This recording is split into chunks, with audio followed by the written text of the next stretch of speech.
What's up, good people? Mark Holmes here, and as always, I want to say thank you all for watching, commenting, subscribing, and being part of the Joe Boo Sports Report. Without you guys, as well as you ladies, you know that this literally does not work. It is day 3 of the NFL draft, and we have had an incredible time here. It's raining this morning, but it's supposed to stop around 11:30, 12 o'clock. We actually are going to be in the hotel's bar for the draft here, and then we're going to be heading down the road to get back home. Typically, day number 3, although the way the draft has been here so far, I'm amazed that literally day number 2, it was so packed, mostly of Lions fans more than anything else, that they actually were not allowing any more people to come in. And we're talking about this being over several blocks and things. So it was definitely crammed, and they did a great job. The people in Detroit, although they're a little mad at Cowboy fans because of the game and stuff, they were good people. We had a great time with everybody, and hopefully, day number 2, we got the Wi-Fi together, and I got the right cables and things. That's what you get when you're dealing with broadcast media. But before we go down for breakfast and start getting the car loaded up and things, I saw last night at probably about 1 o'clock, and I was like, I've done enough videos for the day. I saw where Jerry Jones, actually, let me pull it up. This is what Jerry Jones, hold on. Just getting my shit together, okay, this morning, so forgive me. Owner Jerry Jones, this was 9 hours ago, so around midnight, said, as recent as the end of last season, I saw Zeke play with the Patriots, and I'll tell you, he's good enough to be a starter for 2024. So now, as we've gone through in the draft, here's what the Cowboys have done thus far. The Cowboys have addressed some of their biggest needs.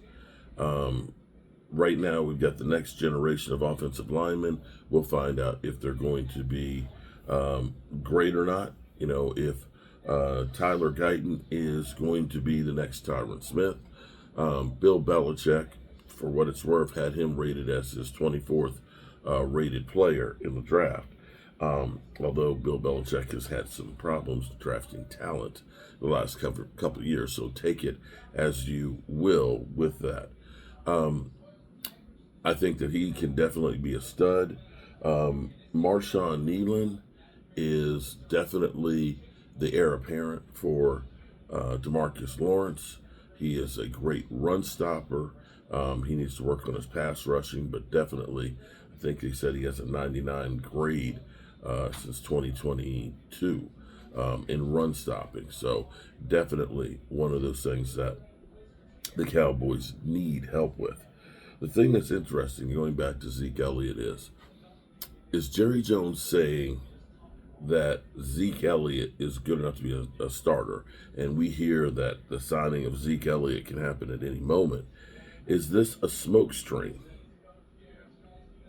Is this a smokescreen? Because yesterday they kind of used Jonathan Brooks.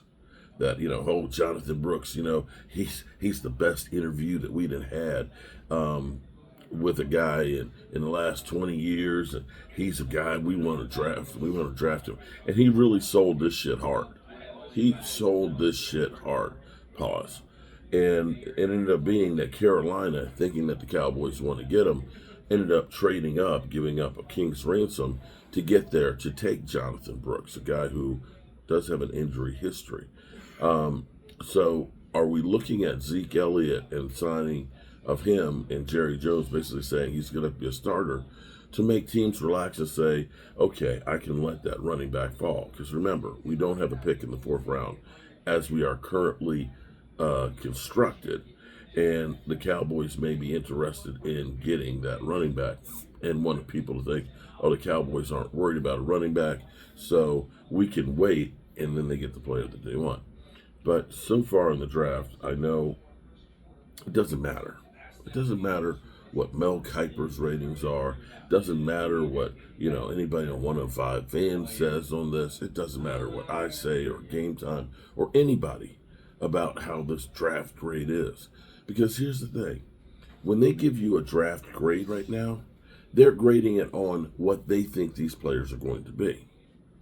So when a team got a Josh Rosen and they have him as, the number 2 quarterback, or a team got Mac Jones or Trey Lance, and they say, oh, Trey Lance is just what San Francisco needs. He's an athletic quarterback who can run around. He'll fit great with Shanahan's system, and, this will be great for the next 10 years.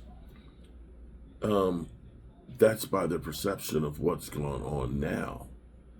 That doesn't necessarily mean that's how the player is going to actually play in the NFL. Josh Rosen literally was so bad, they gave up on him the first year. So you don't really know how a draft class is at the draft. Nobody saw Dak Prescott getting a second contract. Nobody ever saw Dak Prescott getting on the field. Nobody saw Dak Prescott about to get his third contract. And so let's wait and see. The thing I can say is, it seems like every year we hear that the Cowboys draft class sucks. Oh, the Cowboys didn't do this. They should have taken that guy. And then we end up with guys like Tyler Smith, who ends up being all-pro. So relax a little bit, take it easy. Let's see what's going to happen. I'll even say I'm not ready to give up on last year's draft class.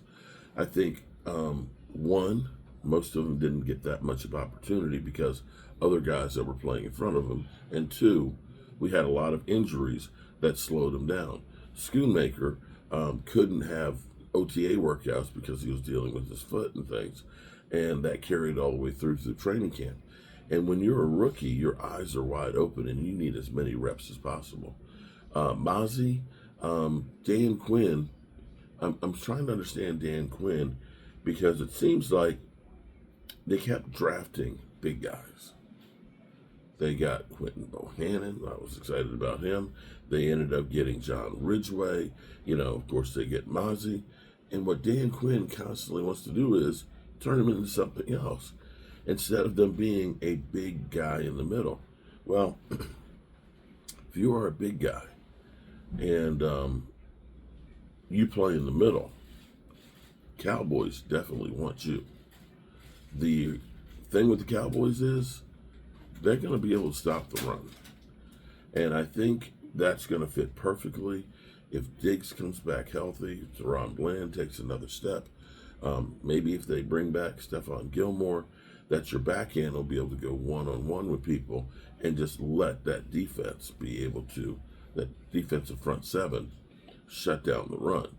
And then all of a sudden, you've got something there. All right, good people. Just a quick morning. Hello, how are you? And I need to get my coffee. It was cold last night. It was? Cold? Well, yes, it was cold. They opened up the freaking window. Whoa. And so that air didn't flow to you. Because remember, I got two windows over there where I had the bed. And it's low. Cold air sinks. And so that cold air just kept flowing through here. And yeah, after being cold, because we were like literally in a wind tunnel there at the draft bringing you the content.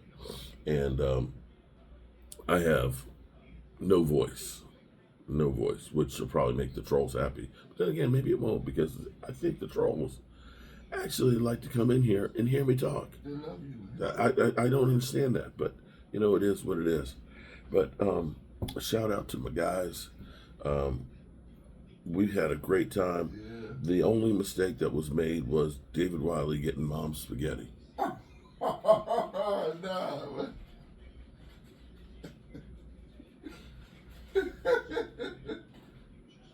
it wasn't that bad, man. The bread was good. The bread wasn't bad. See?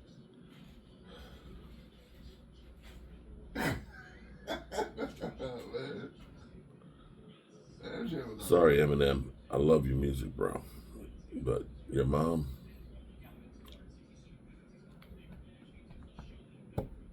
Now I understand why you're so skinny.